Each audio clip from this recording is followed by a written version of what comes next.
Finally, I mean, just some statistics. Nationwide, the RNC recruited 30,000 volunteers.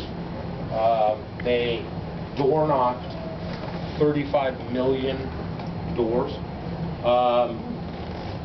And again, targeted phone calls. Targeted door knocks, targeted phone calls to people who were going to tend, who the data said would tend to vote Republican. First time in 20 years, Charlie Baker, a Republican, won 5 of the 12 precincts in Ward 5, which is, again, Back Bay, Beacon Hill, and sort of the near side of the South End. Citywide, there were literally scores of precincts where the swing from 2010 to 2014 was 10 points, 20 points, sometimes even 30%. Precincts that Charlie lost in 2010, that Scott lost in 2010 by 8 or 10 or 12 points, Charlie wins by 18, 20, 25 points. Now, did we still end up losing Boston? Sure. We lost by 50-something thousand votes. But 2010, we lost by 70,000 votes. That 18,000 and change swing is, first glance, about 48%, half, 40-something% of his ultimate victory. And statewide, I looked at 22 cities and towns where Charlie lost in 2010. There was one where he lost by the same margin. In the other 21, he lost by 3 to 16% less. Okay? In close races, they're one at the margin. As far as what we do going forward, okay, you know, it's fun to talk about austerity, but in an economy where for the last 40-something years there has been no growth in middle income, lower income, talking about austerity doesn't win. Mitt Romney tried to talk about austerity in 2012 and got his ass kicked. What I think we need to do is talk about growth. And people talk about the fact, you know, in the 1970s, you know, starting in the 1970s, there's been this huge separation between the top 10% and the bottom 90%. Well, two things happened in the one thing happened in the 1960s, and that was Congress voted to fight a war on poverty. In the 1970s, Congress voted to fight a war on prosperity. And unfortunately, they brought out their big gun, the Federal Reserve, to do it. We also unlinked the dollar from gold. So we gave Congress, the Fed, a dual mandate to both promote price stability and full employment. You don't need to be an economist to know that what's the best way to maintain demand for a product? Keep its price low. So every time the economy started growing enough where lower and middle incomes would start to increase, the Fed looked at that as inflation and started raising interest rates. So I think the two things we need to do initially is give the Fed back. If we're not going to end the Fed, at least give it just one mandate: price dollar stability. And the second thing we need to do is reform our corporate tax code and promote growth. Because what we're in right now is, if everybody's, I mean, the thing is, if those incomes had gone up in lockstep as they had for the prior 70 years since the 1970s, the median family income today would be $117,000. Guess what? Most people wouldn't be pissed off and asking for more government aid if the median family income is $117,000. If the median family income is $117,000, you don't need Fannie Mae and Freddie Mac to make housing more affordable, and so you don't have the bank collapse. You don't need to help make college more affordable, so you don't have $1 trillion student loan debt. Look at issue after issue. So as far as going forward, politically, a pro-growth agenda. And if you have a pro-growth agenda, you will have people voting for the people who bring it about. And once you do, you have enough power that you can then move to other items of your agenda. Thank you for...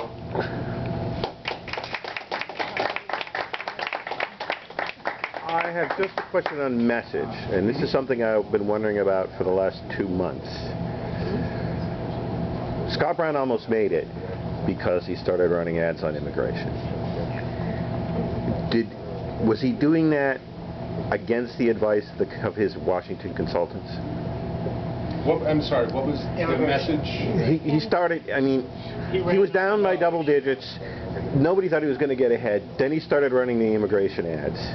That made up most of the difference. I suspect he did it because he had nothing to lose at that point. And so I suspect that the Washington consultants, he ignored them.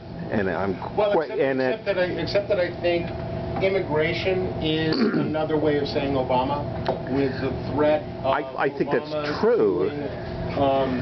But if the guys from Washington said, you know, the guys who had been working for Eric Cantor, and he said, I'm going to run these, you know, I'm going to run these ads. Would they have said, nah, talk about something else? Okay, another interesting thing about this cycle is that the RNC and the NSRC, or NRSC, said, we're going to spend money on data and infrastructure and grassroots, and we're going to leave it to the PACs and super PACs to buy the ads. Which are all issue-oriented, usually. Right. I would say that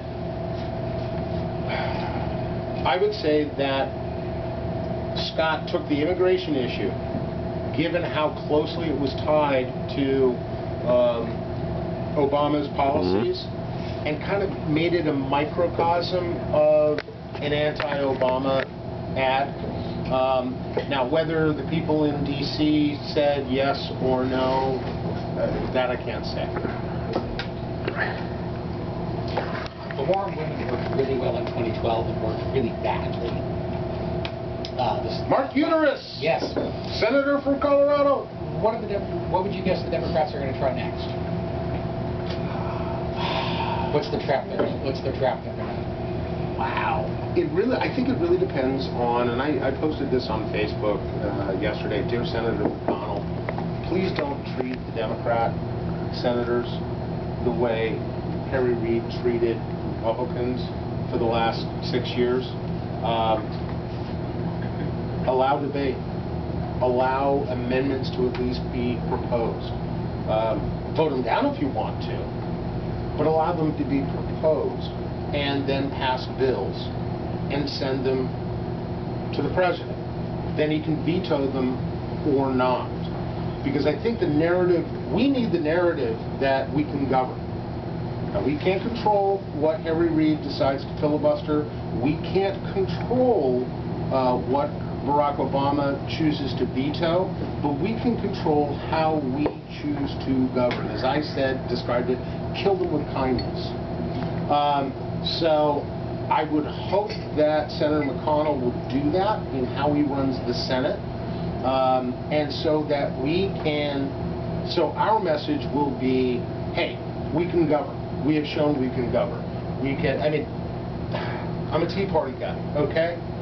And people attacking the last Congress as being unproductive because they only passed 114 new laws. Fucking awesome! All right? If we could get it down to 50, it would be even more productive. Or God, how about a negative number? Well, wouldn't that be awesome? That's what repealing the administrative state is. They sound like they are positive bills, but they're actually unrolling the string. I think the line of attack, and it goes back to something I said before, in this economic environment, austerity doesn't work. How do you define austerity in this particular context? Only increasing spending by $100 billion a year instead of $500 billion a year. It's always the rate of increase. You monster. Okay. But You hate in women. answer You to hate your children. question, I think that is, well, I don't think they know yet because they haven't gone through all the exit polls and the crosstabs and seeing that, a left-handed Latina lesbian is X% less likely to vote Republican, and if it turns out that it's 90% or more, then they will come up with some way to attach a Republican policy against, that's how they do it. An old strategy. They're going to go after little slices of the electorate, and they're going to look to peel off vote here. They're going to try to tell the middle class we're going to get rid of Medicare and Social Security. I'm going to turn it over to a man who is actually smarter than Patrick and I combined.